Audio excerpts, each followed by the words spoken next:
app is what I'm talking about. Good morning. It's Friday. It's SJU. There aren't very many of us. I'm Joe, and honestly, there might as well just be two of us because I am joined by two people who basically share the same brain. They might as well be the same person. Dan Murrell, Roxy Striar. We are one in the same. I spot zero differences. Oh no! Who won the table though? Where is it? Who won? I think we decided that I go check the tape. I had my hand on the desk. You were going to say, I think we decided that I won, weren't you? That was going to be what came out of your mouth. Well, unfortunately, Roxy, the table we were competing for has been repossessed. The answer is that the bank won the table. The man always wins. The man comes around, the man takes your table. I knew man. This is SJU. I'm not Roth. Roth had things. Spencer's not here. He's got things. Yeah. Stuff and things. He's got stuff and things. Guys, I know that sometimes you miss your regulars, but there are like three of us here doing 46 people's jobs. Bear with us. Roth will be back at some point next week. Talking about a lot of things today. Alan Horn, to quote kids that are much cooler than me on Twitter, spilled the tea and talked some goss about Disney. Uh-oh, Joe. You are outdated. Oh, he was serving up looks that were a mood? Yeah, looks. That gave me life? I'm seeing this looks one. T, I think, is like 3 years old. I saw a politician, a prominent politician's family member, post a T meme on Twitter. I was like, is that officially mean it's over? It's over. Yeah, it's very over. It's done. Okay. And God, yeah. Looks now is also spelled Lewks. Yep. Okay. That's a mood. Serving Lukes. Sure. Lukes. Yeah. Can we all agree to just like family pact right now to pronounce it like that? Lukes. Serving up Lukes. I am your father. I can't agree to that. And then we got some fan questions, you guys, from you. So we're gonna have some fun. Can I say movie talk? Huh? If it's lowercase movie talk, am I allowed to say that? I would just avoid the comparison. Okay. In general. Let's talk movies. Yeah, that's right. Hey, because we love our friends at Movie Talk, and we don't want I just them wanted to to make think sure that we are both talking movies. Anyway, me and my fellow schmoes are about to get down on these questions. Story number one, Alan Horn opens up about Disney and Fox. This is via to her. The Disney studio head, Alan Horn, opened up to the Hollywood Reporter and talked about a number of topics. Let's take these one at a time. We can jump in and chat about them. He talked about James Gunn. I'm so excited to relitigate this. Oh, yeah. On if the James Gunn situation will make them do background checks on directors and actors. Sort of an interesting angle to look at. So Alan Horn said, I would say no. I don't think we do extensive background checks to see what a person has said. The standard issue background check, the same one that I did when I applied to work at Blockbuster Video, I think should probably still happen. Yeah. But he goes on to say, I feel sad for some of the people ensnared in all this, and sometimes I feel like, wow, what they said is so outrageous that it must have occurred to them that it would have some repercussions. It's a very open world now, and this stuff is a matter of record. Moral of the story, be careful.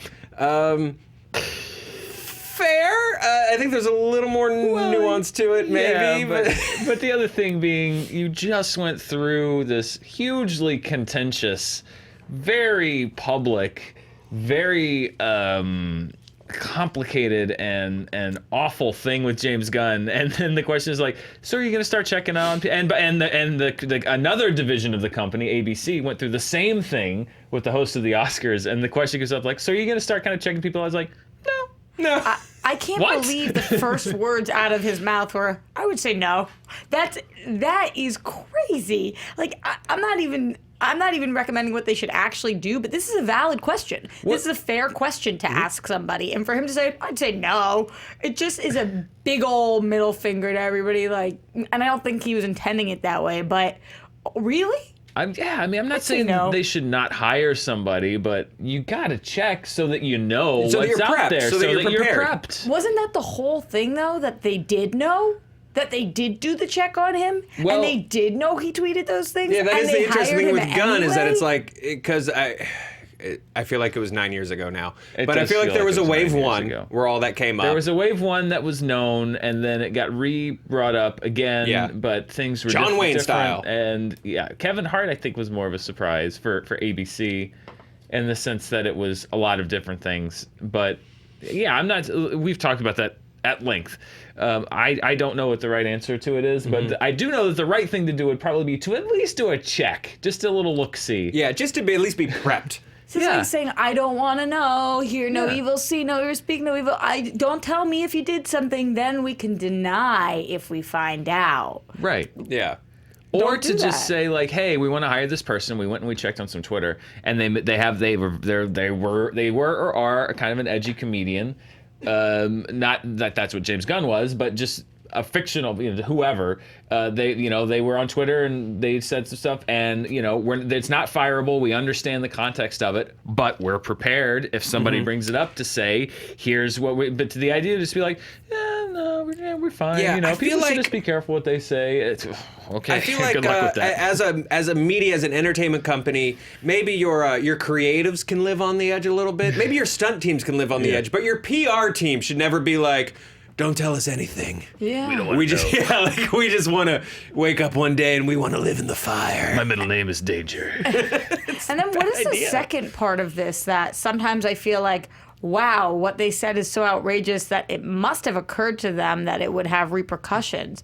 So, which is kind of how does that relate to the first thing that he's saying? Well, I mean, we're not going to check because they already know that they're going to get in trouble. I think repercussions in this case mean it must have occurred to them that someone would use this as ammo to shout on the internet at some point. Who disagrees with you, and Disney got caught up in the middle, and we're not happy about it. I think what he's basically saying is, don't say anything on Twitter that could potentially get you fired in the future. We're not going to check, but we don't want to deal with it anymore. Yeah, we're very. That basically sounds like what the company line is. He's very tired. Prayer hands emoji. Yes. Bizarre. It's a take. It's a choice. Yeah, It's a choice. Definitely a take. It's a choice. I feel like he tried to not say anything about it, and in doing so, sounded dumb.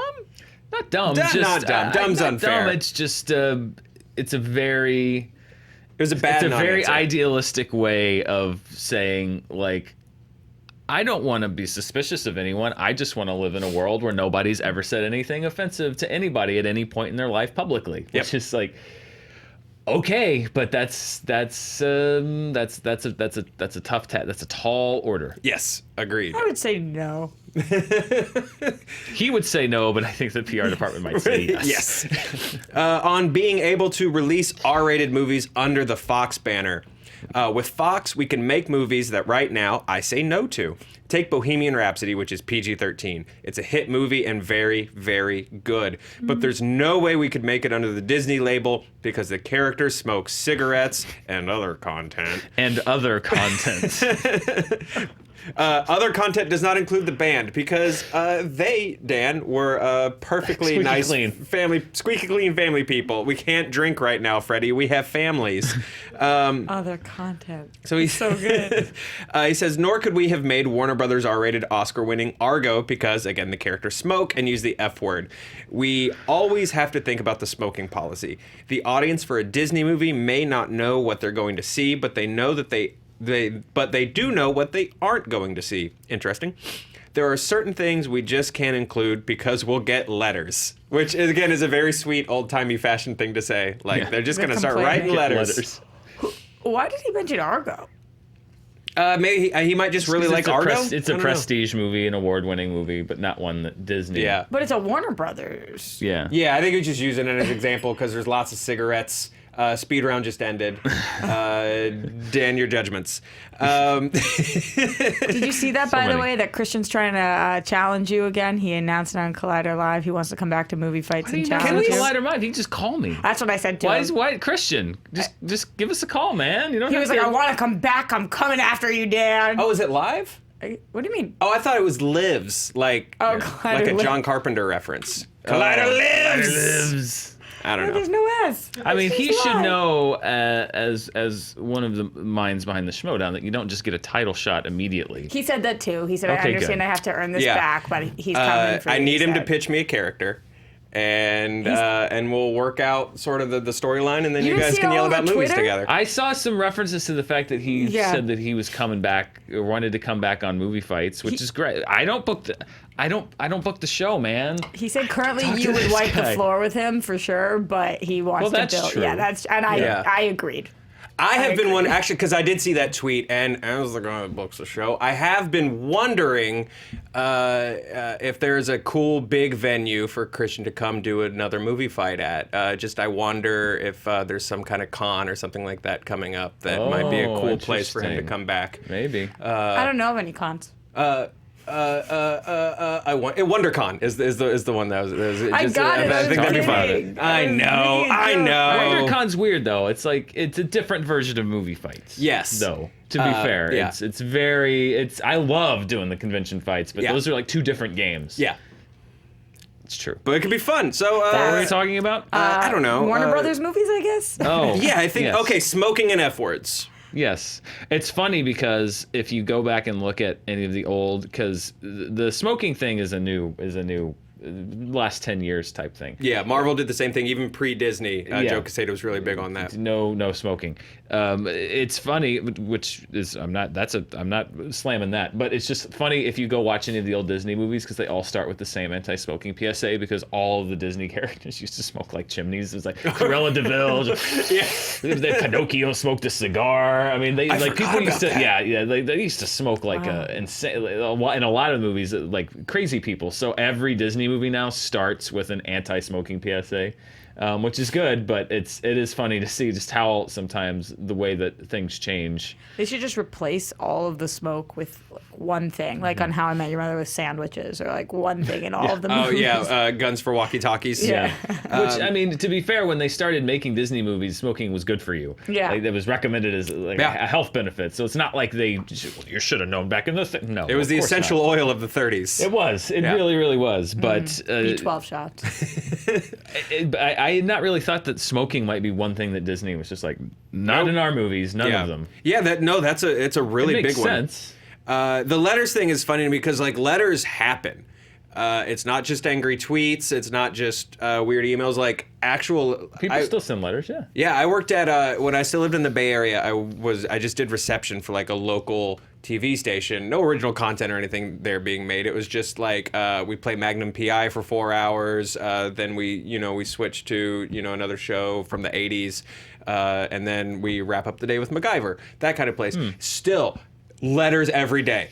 Every day from people. That was one of my jobs, was just to like root out the crazy letters. Good like, and bad or no? Good and bad, but then a lot of people who just wanted to meet Tom Selleck and was tell from him me, that he I'm was doing sorry. great work. I sent one of those too. Yeah. I get it. Or even people who were just like, I took real issue with something MacGyver did or said or something, and you're like, this was made a long time ago, but okay. Grammy sends letters all the time. Oh, sweet Grammy. She sent one to Facebook. I was like, they're not gonna. She sent a letter to Grammy Facebook. sent a letter to Facebook? That is not going to be read by them. What did she say to Wow. Facebook? She was upset because they banned her because she wrote something not particularly nice about Donald Trump. Your grandma's fighting the good fight on Facebook. So they banned her for like 24 hours, and she was That's so cute. She not wrote a happy letter. about it. Wow, that's amazing. That's awesome. Yeah. God bless you, She tried to Grammy. write another status about it, but she was It was banned. banned, yeah. It's So just- she's suspended, letter writing poor is lady. the only outlet available to her at Yeah. that time. Yeah. This is interesting. He responded to a question about the weighty expectation of Disney's massive blockbusters. And he says, it's always a challenge because, and I say this with love and respect for media, in the way that we say it for love and respect for media sometimes. The thing about these big movies is that they get a lot of attention, whether positive or negative. So when they don't work, like Solo, the media says it's a failure. I think it was a pretty good movie. It didn't resonate as much as we'd hoped it would, but the press writes it up in a more negative way than I would. Well, yeah, you're the head of your Disney studio head. Yeah, of course. he would write that it was You the would- best movie of the year Yeah. if he was writing the press. It A had little more than I was. 0 cigarettes. These are very high-profile movies. If Aladdin, which I happen to think is a terrific film, of course you do, doesn't work somehow, that's big news and much bigger news than if a movie somewhere else, like say Fox's The Kid Who Would Be King, doesn't work. This is a strange take because you bought Star Wars and Marvel and now everything at Fox. So yeah, when you buy the franchises that are billion-dollar franchises that people want to go see, that are already you're built gonna up. get a lot of attention. Yeah. The Kid Who Would Be King is not. It is the 47th telling of Arthurian legend, and a cute movie, by the way. Yeah.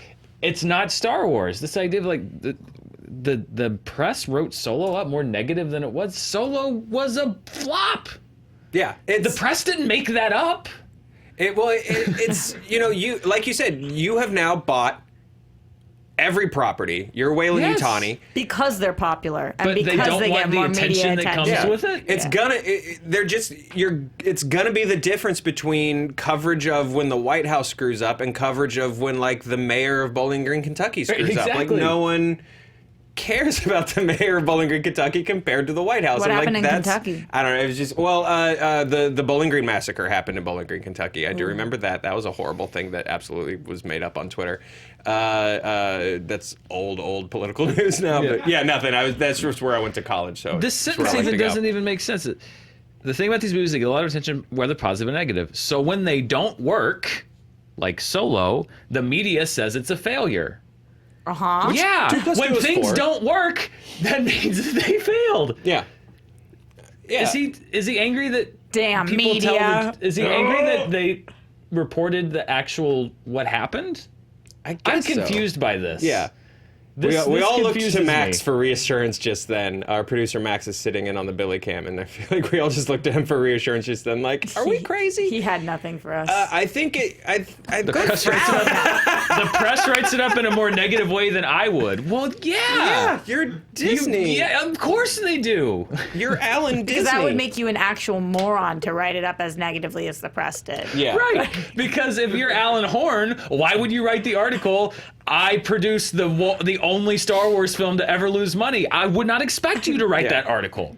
Yeah. Although He's it right. would be interesting. It would be a refreshing change of pace, but he's right. I would not expect Alan Horn to write about the financial failure of one of their tentpole Yeah. movies. That would be odd if he did. Now, I guess there is something to be said about reaction in the media. It's not even the honest reaction of the media, but like Disney films as the benchmark, blockbuster-wise, do get used, I don't know, in this like culture where we have. Like the internet uses the success or failure of their movies to scream at each other. Mm-hmm. But I don't necessarily know that that's what he's talking about. Versus just normal media coverage. Everything gets louder. Mm-hmm. Like if Aladdin's not good, well, maybe not even Aladdin. You know, if the next Star Wars or whatever isn't good, then everyone's gonna, scream. Yeah. Bloody murder. I mean, I get the gist of what he's saying, which is that they're dealing in high-value franchises that get more attention, but also that you deal in high-value franchises. I get feel more like attention. what he meant to say was, remember, like as a reminder to all of us, we're Right. dealing with, and explain it, but he didn't say that. The weird thing Yeah. is the middle part Yeah. where he's just like, I don't know why, so Solo didn't work. Why And is then the everyone making press- such a big deal about it? Because you're a it's big deal. Really big deal. You're Disney. Like that's Yeah. a big deal. Like that movie's failure is like no news headline writer is gonna write Solo, pretty good movie. And ignore how it did. Yeah. I mean, first of all, I think him saying that he thought Solo was a pretty good movie for the head of a studio is pretty damning with faint praise. Yeah. But that's pretty parsing. That's projection. I don't want to do that. It's just it's. I get what he's going for overall, but this idea of just like, I don't know why the media covers us so much. There's just so much attention. And why do they write so negatively about our most high-profile flop of the year? Like, because that's, man, you make it Star Wars movies, man. Because it's a bigger story when you flop than say like Kid Who Would when Be a King. pilot that I wrote got passed on or something Yeah. like that. Like no one cares about me. shame, You're the Disney. horror. Yeah. Yeah. Ah, yeah. Let's jump into some. I just hate when he says the media says it's a failure.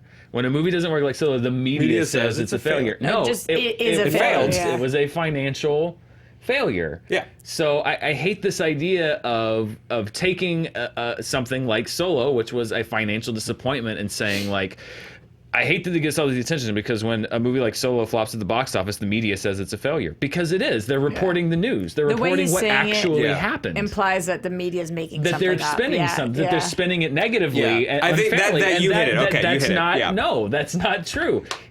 They also talk about Avengers making $2 billion, and they also talk about Black Panther being phenomenally successful, and we blanket the landscape with your successes too. Facts. So I hate this idea. Facts. That's what I really take exception to, is this idea that because people they make Star Wars movies, that the media spins it unfairly. Like no, if Solo had been a huge success, then that's what the media would have reported too. Even if it wasn't critically, even if people didn't like it, you could still, for Suicide Squad, right? The media didn't spin that it didn't do well. It did do well. So the media said it did, even though they didn't like it. They're saying what happened. That's what I take exception to, is this idea that like the spin on Solo was negative. Like it's interesting where it's the reality, man. Within 2 sentences, he sort of describes the difference between like objective reporting and opinion. The media says it's a failure. Objectively, it was. It didn't do well. It was a failure. You know, objectively, Lego Movie 2, opening weekend at least, not good. Was I think it's a pretty good movie. Opinion. Yeah. You know, but I think you hit it there. The media said a thing. It's like, well, the media just reports the numbers that you give them. Right, exactly. And if you gave them a number where it was like Solo's tracking at $200 million, and I'm making numbers, I'm pulling numbers out of my ass. Point, I'm sure they did. But like, and then it's like Solo made $75 million. Like objective, based on the information you gave the media's making a call. Overall, would you guys say that he kind of botched these answers? I mean, it's the dangers of speaking candidly, which is that you leave yourself open to a lot of, you know, I wouldn't say he botched the interview. It's just that I think they were just interesting answers. They were not answers that I would expect from someone as big as he is. He gave himself a very tough task, because it's hard to speak candidly without speaking completely candidly. It's like a really good actor or a really good singer having to do a thing where they sing bad. Like, it's harder to do. Yeah. And so these are just left of candid almost, and that's a tougher rope to walk than to just shoot straight, in my opinion. Yeah. I think it reveals some interesting things about perhaps the way that he approaches certain things, like not doing background checks and just leaving it up to people to police themselves, and, you know, basically saying don't say something stupid, or the idea that potentially that media coverage can be unfair if it's negative. Like, those are the sort of things that, like, I'm not going to judge like that's his worldview, but those are the kind of like little peeks behind the curtain that I'm like, that in a lot of ways that sort of shows you how the corporate culture can work, which is everything's kind of on somebody else to handle or take care of, and we're here doing the good work. Yeah. And if something goes wrong, then you shouldn't have said that.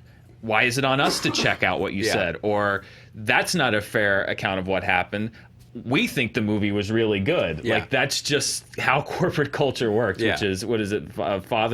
Success has many fathers, but failure is an orphan. Yeah, exactly. That's to me. We have no idea who raised the price of churros at the park by $3, but they did a bad thing. Yeah. So that more than anything is kind of Disney? what it reveals to me, is just how that They're works. really expensive churros now.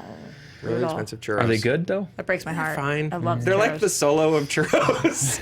I thought the churro was pretty good. I thought the churro was pretty good. I don't know why Mike Carlson's podcast was covering it so negatively. He spun it in a way that I just don't think is fair to the churro.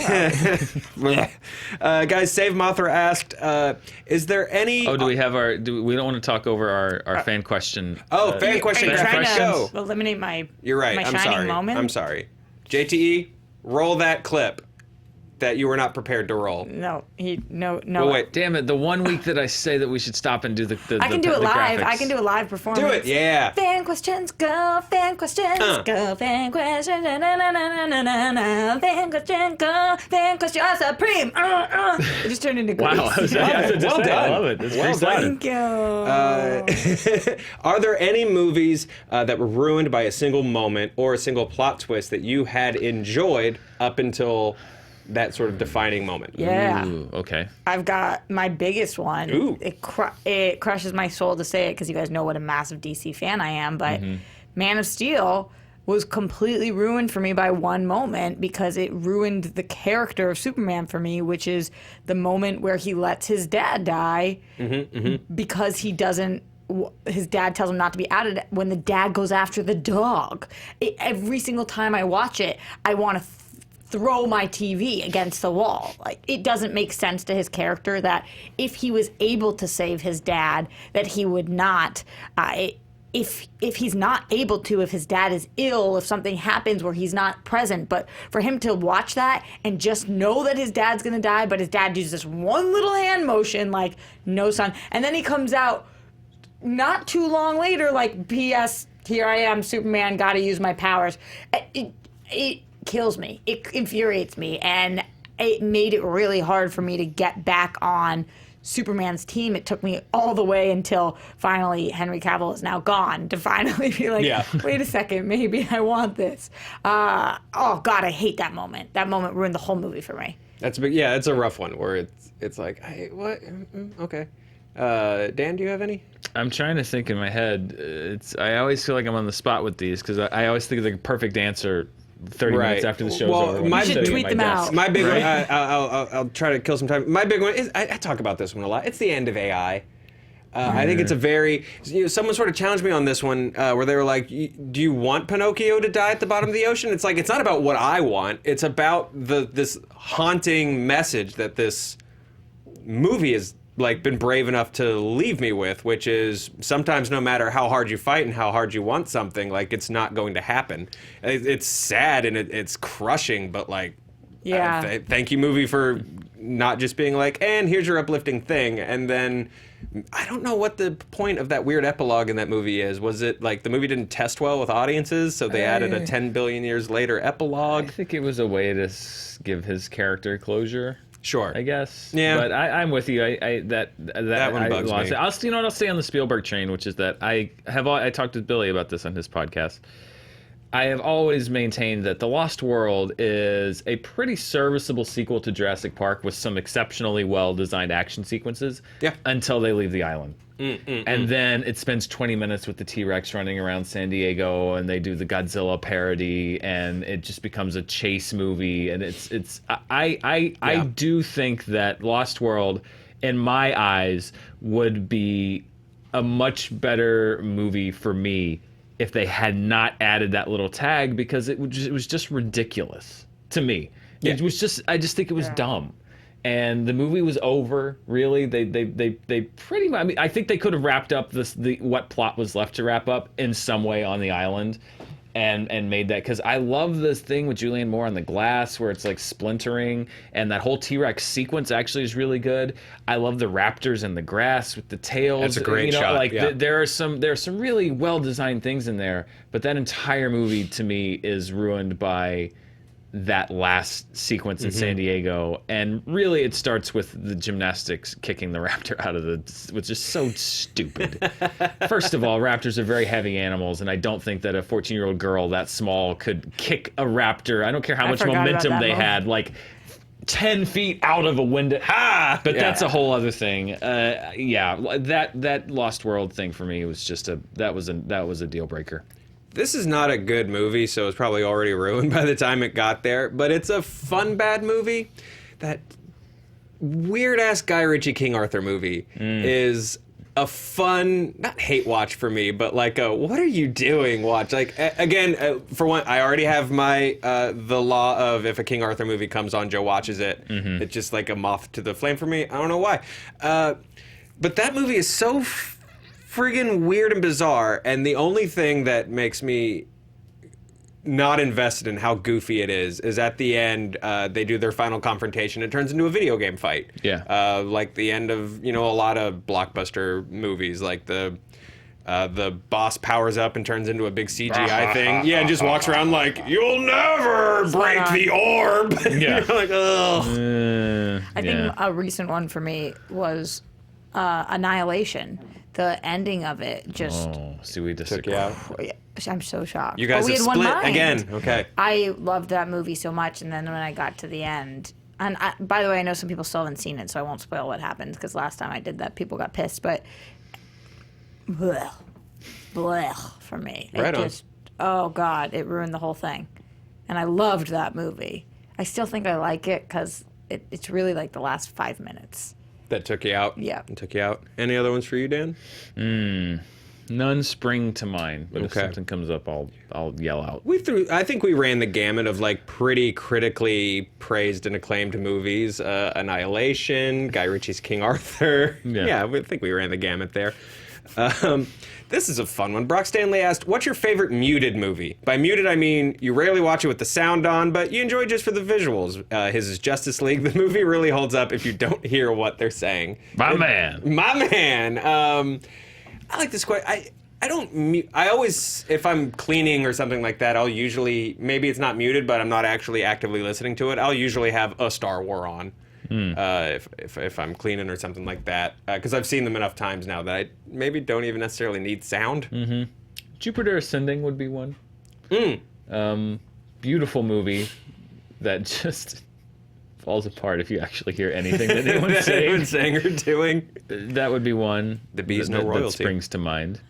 I think that one of my new favorites like this, and I was thinking about it while watching it, How to Train Your Dragon 3, I feel like I could watch muted. It was great with sound too, but especially there's one long scene in the middle that doesn't have that much dialogue anyway. It's just pretty. And it's just like your heart. That's just cool. I'm beats excited. for it. The especially in 2, the flight sequences are. I haven't seen 3 yet, but especially in 2, the flight sequences are so. Yeah, are it's so cool good. looking. It's interesting. I think I could have that on in the background. Valerian would be another one. Yeah, very pretty and weird. Very but pretty and weird, but don't listen to a word that's coming out of anyone's mouth. The opposite of that. A long time ago, the Onion AV Club did like a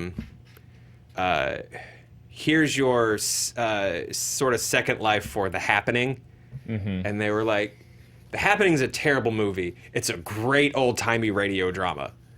With no visuals, and so I was like, Fascinating. okay, let's do this. And I ripped just the audio, and I was listening to it just in my car, like on cards, and it does work. If you Wow. don't see anything, it actually kind of works because it's just sort of weird and confusing, like all these dreadful things that are going on, and you just hear the horror and the reactions. That's interesting. Of everybody killing themselves, so that's my opposite of a muted Interesting. movie. What a fun ride to work. Try that, yeah. Yeah, it was. It won't change your life, but I will say yes. I think I think that holds up much. I tried to use it as a movie fight argument for The Happening recently when we had the trick question of what's the best M. Night movie. Okay. I tried to use it. Did not go well for me. Cassidy asked, "What do you guys think about the Chris Hemsworth Hulk Hogan Netflix movie?" A lot. I have a lot of thoughts. Yeah, a lot of thoughts. It was weird with that in tandem with a Motley Crue movie where I was like, why are we doing biopics for just not...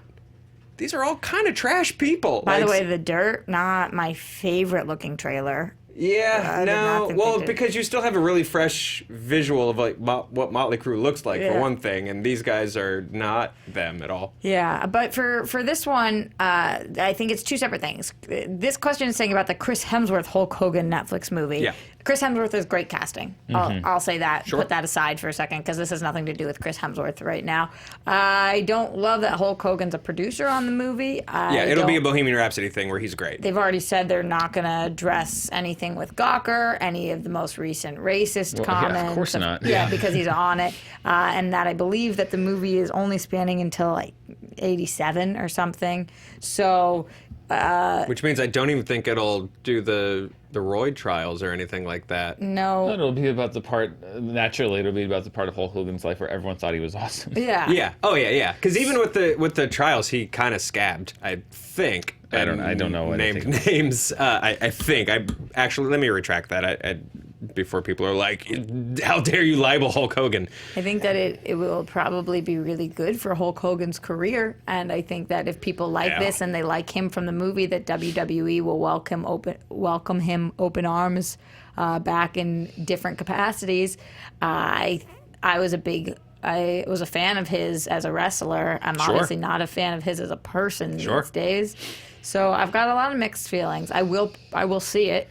Yeah, the idea of Chris Hemsworth leading a movie about the sort of 80s height of WWF at that time, Hulkamania and that stuff, especially if you round that cast out with other people playing those huge outsized personalities, is really appealing. But my first thing was it just goes to show you how things that are career ending for people can just be washed away in a matter of years, because Hulk Hogan said some pretty atrocious things, and not by proxy. These were things that were on tape. You heard the words come out of his mouth. Yeah. And people were just like, I'm done with Hulk Hogan. And then it's been a few years and a bunch of other stuff has happened, and now you attach a great star like Chris Hemsworth to it, and everyone's like, yeah, I can't wait. I have very complicated feelings about it, because I think it could be a very interesting project, but I am not a Hulk Hogan fan. I heard and read the things that he said and did, and I think that those are pretty atrocious things to say and do. Yeah. I agree. Which you don't suddenly develop as an older man in the first half of your life is great. Peaches. And So prayers and vitamins. I Yeah. would need to hear a lot from Hulk Hogan himself about that specifically, to be able to really jump on board this with full gusto. So I have very complicated feelings about it, because it wasn't so long ago that Hulk Hogan had said some pretty awful things. Yeah, I think, there's a way to do a movie like this if you really want to make an actual truthful, and I don't mean this in the high horse, because silly screwball comedy can be truthful and artistic, but if you really want to make a movie like that, you make a movie commenting on Hulk Hogan. The wrestler was able to really comment on the lives of these guys by making a fictional character. Mickey Rourke played this fictional character that was like a composite of a lot of people. And if you want to do a rise of someone like the Hulkster, you don't bring him in. You don't make it Hulk Hogan. You make it a Hulk Hogan, I guess, if you will, to really sort of take a look at the rise and fall of this guy. Yeah, see, that's the other thing. I didn't know that he was attached as a producer, which to me is even more of a... When you have that kind of stuff in your past, if you are then going to attach yourself to a project that's going to lionize you and sand off your own rough edges and sort of craft a piece of your legacy in a way that you decide it should be crafted, and not maybe in a way that is consistent with certain things about you, that to me is even more troublesome, because it can perpetuate things that are not the truth. Yeah, it's Netflix becoming someone's PR studio, a very rich PR studio almost. I mean, they'll make anything. Yeah. How do you guys feel about Chris Hemsworth signing on to this? It's a great role. Yeah. I mean, as an actor, to get the chance to do that kind of a role, and I mean, that was Hulk Hogan was like, what kid at that age in the 80s, especially young boys, didn't love Hulk Hogan and want to be Hulk Hogan? Yeah. I mean, I wasn't even into wrestling. I didn't watch wrestling. You still knew Hulk Hogan. And I still loved Hulk Hogan, because Suburban Commando, he's in the movie, he was on TV. He was a huge personality, the same way that I didn't watch horror movies, but I knew who Freddy Krueger was, and I was scared of Freddy Krueger because he just was in the culture. So I assume that he hopefully he thought very carefully about it and decided that it was a project that he wanted to move forward with, and I think that he'll have to deal with a lot of questions, but if that's something he's prepared to do, then that's the choice that he made. They've got to assume that. I mean, I don't think there will be any kind of press or anything for this movie, but you've got to assume that no one's just going to go, oh well, this will be fun. You've got to assume that anyone with a brain, like the wave of questions is just going to be, but what about X, Y, and Z? Why do you say there will be no press for this movie? Because it's Netflix. They don't necessarily need to do junkets and the tour and advertising and stuff like that. I think they will. But do you think they'll open themselves up to junkets? Because, I mean, for us, I mean, my first question would just be to sit down and be like, You gonna do the part where he's talking to his Then imprisoned son on a jail phone? Then you would never be allowed to be in the room with Right. him. Yeah. I mean, the thing about junkets is they set the terms. Yeah. They decide. They hand what you can those be tapes asked when you're about. done. Yeah, they Yeah. hold. They And have they the tapes either and the give memory you the cards. footage or they or don't. they're Or they not do going not. to. Yeah. So that's the thing about junkets in particular is they 100% control the narratives of those things, and if Yeah. and It'll be unless nothing but, something like- crazy like. I still don't know. I think they must do it differently in the UK because I still don't know how the whole Robert Downey Jr. thing. I think it was Martin Bashir who sat down for Age of Ultron and decided to delve back into his drug history. Right. Yeah. That's. I still don't know how that footage got out. I guess maybe because he was a high-profile journalist, or they just said, "Well, F it. He comes off worse than Robert does, so we're just Yeah. gonna Yeah, we're let just it gonna go hand it out to him and let because it go. But yeah, it's a very complicated thing. I just think that I don't think that if somebody does something that should define who they are forever. But at the same time, that was a pretty atrocious. Yeah. Window to his soul. Yeah. Yeah. It's and not. so Yeah. It's what- not like you slipped up once. Yeah, I don't know. I just don't know about it. And even as I don't You don't know if you'll There's- watch it, Dan? I just don't know if it's. There's. I just don't. There's some things that I think you have to account for, and I don't know if he's necessarily accounted for that. Instead of just saying like, no, over here, forget about that, no, whatever. Yeah. Oh, over here. See, I was awesome. I was really cool. I'm really cool, and I'm really awesome. Don't worry about that. And it's like this isn't like the John Wayne thing where we're digging up something that he said 40 years ago. He said this like 5 years ago or something like that, and it was not that long ago. Yeah. There was language used in that's not been okay. Was never been okay, but has really not been okay. Yeah. And you should know. Even if it was a casual setting, and there's no excuse for it. No, he at got in this trouble point. for it when he said it, basically. Right, So. and this idea of just like the fact that you can then do a project that's going to ignore all of that and largely turn public perception back to your side without really fully accounting for this other stuff that's what troubles me, because there has to be accountability, or else what's the point of it? There's the thing I started thinking about, because this dropped and then like the Motley Crue trailer dropped, and they have admittedly, like in books, in print, in biographical accountings of Motley Crue, in the dirt, done horrible things. Yeah. In the movie, but no, in the autobiography. yeah, awful things that are beyond like, well, boys will be boys, or whatever. Rock stars will be rock stars. And I just started to thinking about the idea of like big budget gaslighting. Like that's the only term I could really think of to do it, because that's what this is going to be. It's just going to be this huge celebration of, hey, remember? No, he's great. Because you see it happen on online and on a daily basis where people have done horrible things and crappy things like Hogan did that he should be held accountable for, and you sort of watch this slow perception shift, like, oh, I didn't say those things, or oh, I was set up, or oh, it was photoshopped, or oh, it was doctored, or whatever. And that's kind of what this is to me. It's like, no, I'm just Hulk Hogan, the 80s hero. I think there's a Rip the shirt, brother. I think you can make a movie about the 80s and Hulk Hogan without referencing what happened with him later. I just don't think you can do it with him as a producer. Yeah, exactly. That's the thing that troubles me the Because there's most, a if ton I'm being about honest. his personality back then.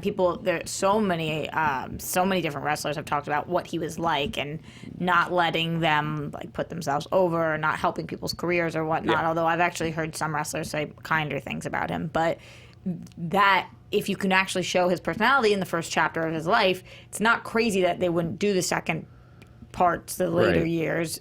You just have to show who he was, and if he's attached, I doubt it. Yeah. Because because it'll be like Bohemian Rhapsody, where Were you not a fan?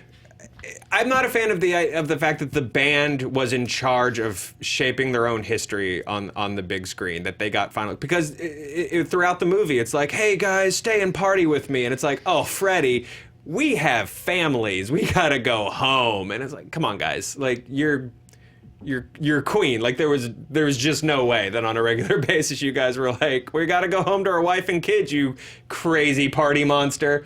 And that I think the Motley Crue thing will be similar, where they get to sort of pick and choose what reputation is crafted on the big screen, I think this will be the same way, the Hulk Hogan thing. Because, yeah, even in the 80s, before anything came out about him, like, the dude was not necessarily a great dude. Right.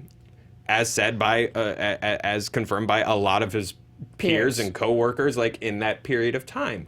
As confirmed by his now, ex-wife and stuff like that. And I will be fascinated to see how that stuff is shaped in the 80s narrative. Yeah, I'm not saying that any portrayal of somebody has to be a completely warts and all thing. Sure. John Nash being one, A Beautiful Mind excluded a lot of very troubling things about John Nash. However, that movie was not written by John Nash, nor was it produced by John Nash. That was Hollywood saying, we want to tell this aspect of this person's life, and if people want to bring up further things, then that's a discussion that could be had around the film. But I think when you get into the thing of somebody producing their own story that excludes the potentially character-damaging details, I think that's where there's a credibility issue. Well, it's the Firefest doc on Netflix that was produced by F. Jerry. I will not use my F word today. You're welcome. Completely crafts the narrative that they did not really do anything bad, and look at all this, look at all this. And it's like how P.T. Barnum wrote Greatest Showman. But see, again, it was the greatest show. It felt like he wrote it because he would cast Hugh Jackman as himself. Of course he would. Yeah. But that's a case of where some people love the movie for what it is, and that's great, and then some people are just like, that wasn't really him. But that's a discussion to be had about the movie. Not like P.T. Barnum directed The Sham. That's not at all his life. Of course you don't. I do feel from somewhere he did help with it. From somewhere he did have his. He's hand still in alive. that. He's like a Highlander. He's still hanging around. He's still out there abusing elephants. Sammy Lass, what would your Razzie nominations for last year be? Gotti. I In all categories. That's got to win. That's got to be the winner. I didn't see it. I saw some bad indies towards the beginning of the year. You should watch it. That one Damsel that I really didn't like with Robert Pattinson and the blonde girl that's talented. The actors were good. The movie was awful. There were some really rough ones. There was like a string of it. Or what's the one with on the beach that they went to? They were on there for a long time. It was about like having sex on your wedding night with that girl that was in Brooklyn. What's her name? Oh, Chesil Beach? Yeah, on Chesil Beach. I hated that one. That was brutal for me. I didn't see that one. There was some really stinkers early on. I think Robin Hood might be my winner. I have been spreading the gospel of the Robin Hood joy around of the it. office, and it's been great these last couple weeks. I'm not going to get into my thoughts on Robin Hood right now because reasons. Yeah. Mary Poppins. Ugh. I didn't see it. Didn't go see it. Wow. I liked it. Dan and I are on the same page on that one, right, Dan? Yeah. One mind. Once again, the negative media spinning false narratives about a Disney film. We got a visit from royalty, you guys. An Elven Prince asked, what are your thoughts on the Dune remake? It seems like every day a new cast member is announced. Hey, this movie's going to be insane. Insane. That is my thought on the Dune remake, because it does seem like every day a new cast member is announced. I don't know from Dune. I know nothing about Dune. Never read the book, never seen the movies. Dune's nothing. a blind spot for me, too. So I know it's got something to do with sandworms. And Is spice. that right? I'm going to say the same thing that you guys said, but it's popping up on my timeline every single day, so I love maybe Denis I should Villeneuve. get... Yeah. And I love that cast. Yeah, Dune's a huge blind spot. That's my one whenever Film Twitter does their rhetorical questions, like, what's one that people would be surprised you haven't seen? Dune is mine. Who was the person who was cast like 2 days ago also? Momoa. Put it over that, Jason Momoa. When it was like, wow. What's happening? Yeah, what is happening here? I've said it a few times in the office. It has not been a popular opinion. I want this movie to fall apart because I want to see the documentary about it almost more than I want to see the movie. Like, I want the Dune curse to continue. I'm going to be honest. I am surprised you haven't seen it, because if you would have asked me to bet money, I would have said that you would have had like a Dune poster on your wall. Me too. No, me man. Too. Yeah. It screams Joe. That you would be able to just thought of it. Yeah, tell me about every version of the David Lynch movie. And no, I have somehow never seen Dune. I don't know why. I can't believe none of us. No. JT, Dune? Thumbs down? Okay. Has not seen it. Was that a thumbs down or of course I've seen Dune? Like you were hasn't talking seen like it, a puppet. hasn't seen Okay. Has anyone in the Max, room huh? seen Dune? Max has seen Dune. Cut Max to has Max. seen Dune? Yeah, and I've read it. And he And read he's it. read Cut away from Max. All right. You're not part of Cool Kids Club, Max Max. is our resident dunologist. All right. Yeah. Very strange. finally, From Max himself. Kevin asks, can we expect any live reactions or stream from you guys during the Oscars this year? We're not doing a live stream. I'm No. not being abandoned in a park somewhere with a bunch of stoner kids. I remember was that. scared of that one.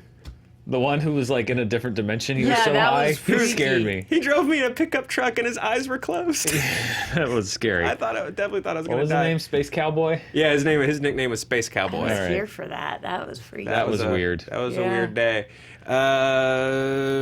But- Good news. Yeah. I'm sure we will be tweeting from the ScreenJunkies account as always. We will be doing. watching as a And group, We will be doing the Grouchies. and we'll be doing the Grouchies as always. The day after, the morning after, as early as we can get it done. Yeah. So I really think the only reason the live stream was memorable that one year was because we were live for the La La Land thing. because we did 2 live streams, and I remember the one the year before wasn't particularly interesting just because, well, except for JTE live, seeing his heart break live on the air when Sylvester Stallone lost Best Supporting Actor. That was a great moment, in sports. Sucker. But I think that whole live thing that we did was only memorable because we happened to be streaming live the year that the biggest F up in Oscar history. I happened. remember Struck gold. all of our faces. Yeah. There's one picture of it that I wish I could use more, but I don't use now. But we all look like creativity. yeah. But we all look. Let's drop Chris floored. Hemsworth in. Yeah.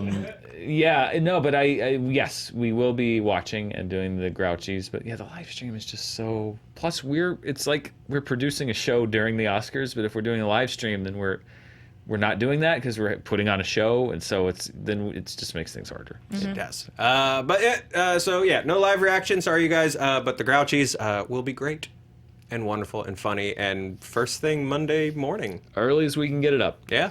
That's our show. You guys feel good? Yeah. I feel good. You feel good, Rox? Why aren't you guys eating more brownies? I just, as time went on, I thought it was just better that we just didn't acknowledge them at all.